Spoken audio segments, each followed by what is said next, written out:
नमस्कार, Ram Ram. BNA network के YouTube channel पर आपका स्वागत है। मैं हूं कुलभूषण। अगर आप हमारे चैनल से अभी तक नहीं जुड़े हैं तो कृपया चैनल को सब्सक्राइब कर लीजिए। मेरा कंटेंट, मेरा विचार आपको पसंद आए तो इसे भरपूर लाइक भी कीजिए।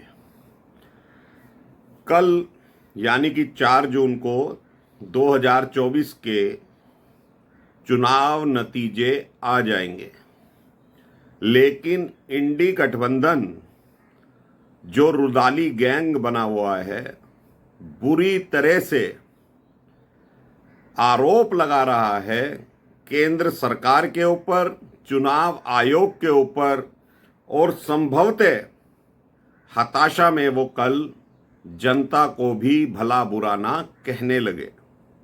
जिस तरह के एग्जिट पोल आए हैं वो एग्जिट पोल ही हैं, ये तो तय है, एग्जैक्ट पोल नहीं है। लेकिन जहां तक मेरी समझ जाती है, 2004, 2009, 2014, 2019 इन सब की अगर कैलकुलेशन कर दी जाए कि किस तरह से एग्जिट पोल आए थे और फिर वो चुनाव नतीजों में तब्दील हुए, तो आप ये मानकर चलिए, जो मेरा आंकड़ा है एनडीए के लिए, अभी तो कुछ लोग कह रहे हैं कि एनडीए 400 को नहीं छुएगा, लेकिन कल के एग्जिट पोल जो आए थे परसों के 1 तारीख को, अगर यही रुझान रहता है तो एनडीए 404 कम सीट और उससे आगे जाने वाला है। तो इस रुदाली गैंग का क्या होगा अगर 400 एनडीए छू लेता है और उससे भी आगे चला जाता है? तो ये चुनाव आयोग को और केंद्र सरकार के साथ जो व्यवहार इनका होगा वो अकल्पनीय होगा। अभी आप सोच भी नहीं पा रहे होंगे। ये साधारण चुनाव नहीं था, ये राजनीतिक पार्टियों के भविष्य का चुनाव था, कांग्रेस के भविष्य का चुनाव था, क्षेत्रीय दलों के भविष्य का चुनाव था। क्योंकि 10 साल कांग्रेस सत्ता से बाहर रही है।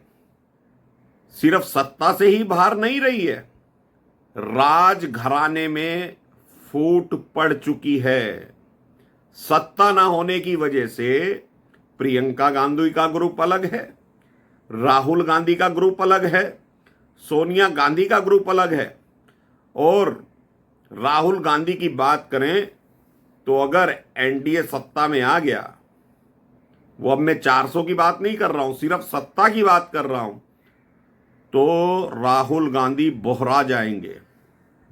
मुझे तो इनके बारे में सोचकर भी डर लग रहा है कि ये व्यक्ति जिस तरह से भाषण दे रहा था लोकसभा चुनाव के दौरान, संविधान की किताब हाथ में लेकर, और कितना ये क्रोधित हो जाता था। अगर कांग्रेस वैसे तो सत्ता में आ ही नहीं रही है, लेकिन जो इनका ख्वाब है कल तक का, यानी 4 जून तक का, उसमें तो ये अपने आप को सिंहासन की गद्दी पर बैठे हुए मान रहे हैं। तो राहुल गांधी के साथ कुछ भी अप्रत्याशित घटना हो सकती है, वो स्वयं ही कर लेंगे। क्योंकि ये व्यक्ति अपने आप को राज सिंहासन का दावेदार मानकर चल रहा है। नरेंद्र मोदी के बारे में ये लोग कुछ भी कहें, एनडीए के बारे में कुछ भी कहें, बीजेपी के बारे में कुछ भी कहें, वो तो एक चुनावी सभाओं में भाषण देने की बात होती है। लेकिन कांग्रेस का राज परिवार, जो अपने आप को ये मानकर चल रहा था कि कांग्रेस ने देश को आजादी दिलाई है, तो कांग्रेस का स्वाभाविक दावेदारी बनती है कि वो देश की सत्ता पर काबिज रहे। तो इस तरह की मानसिकता वाले लोग कब अपनी मर्यादा भूल जाते हैं, इनको पता भी नहीं चलता। तो दोस्तों,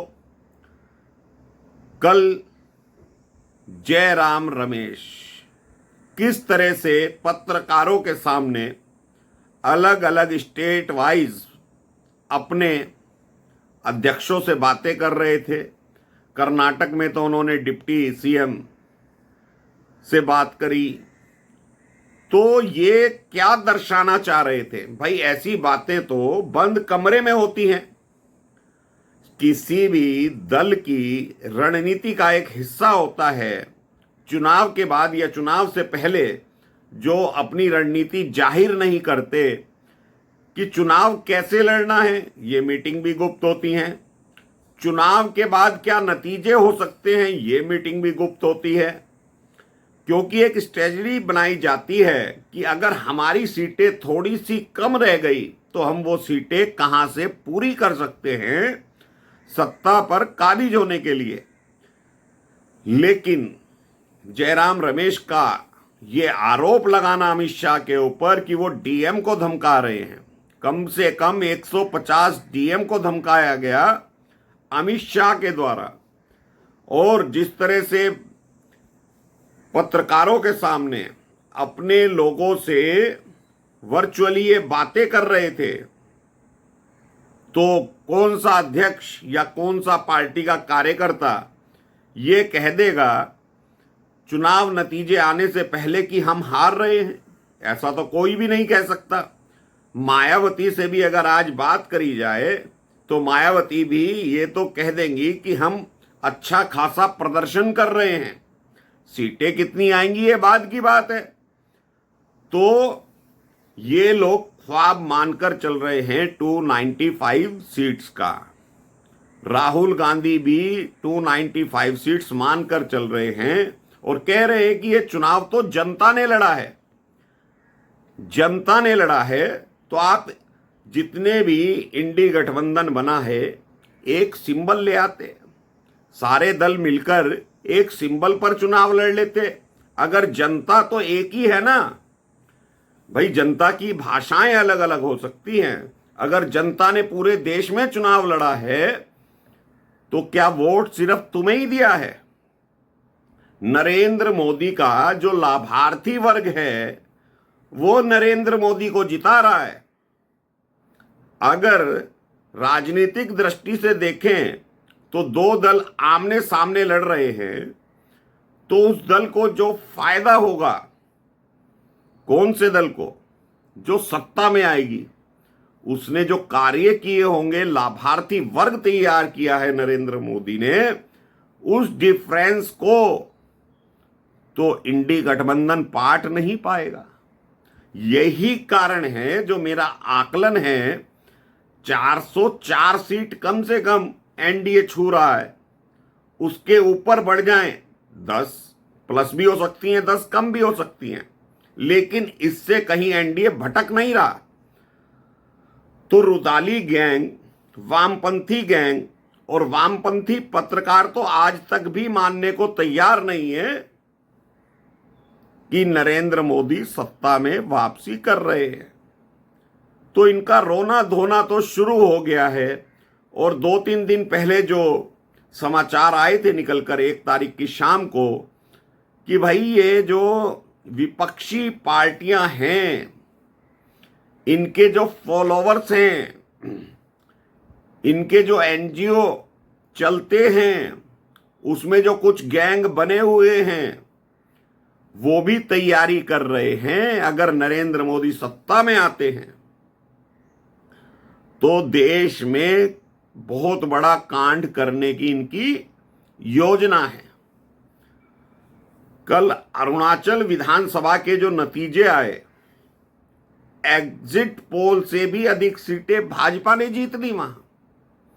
कभी ये आरोप लगाया करते थे कि अरुणाचल प्रदेश की सत्ता को, सरकार को नरेंद्र मोदी ने भंग कर दिया था, राष्ट्रपति शासन लगा दिया था।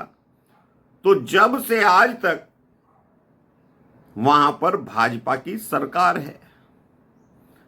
तो दोस्तों, ये लोग अरुणाचल विधानसभा का जिक्र नहीं कर रहे कि वहां कांग्रेस की हैसियत क्या है, विपक्षियों की क्या हैसियत है और यही सब कुछ अगर कल के नतीजों में प्रदर्शित होने लगा तो ये बोरा जाएंगे।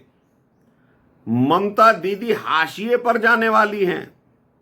अखिलेश यादव जो कह रहे थे कि हम यूपी में 80 की 80 सीटें जीत रहे हैं, 79 हम जीत रहे हैं, और नरेंद्र मोदी वाली सीट पर हम फाइट में हैं।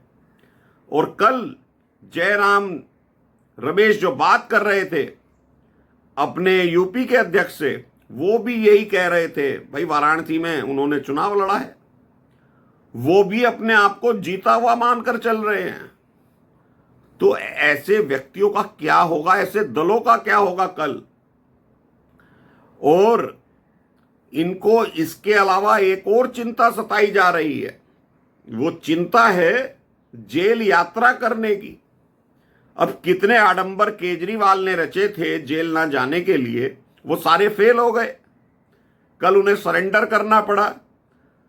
तो थंबनेल पर जितनी भी फोटो लगी हैं, ये सब के सब 6 महीने के अंदर आपको जेल के अंदर दिखाई देंगे नरेंद्र मोदी की सत्ता में आने के बाद, क्योंकि इनके ऊपर बहुत तगड़ी कार्रवाई इस बार नरेंद्र मोदी करने वाले हैं। और वो स्पष्ट कर चुके हैं कि 6 महीने के अंदर बहुत बड़ा राजनीतिक भूचाल आने वाला है।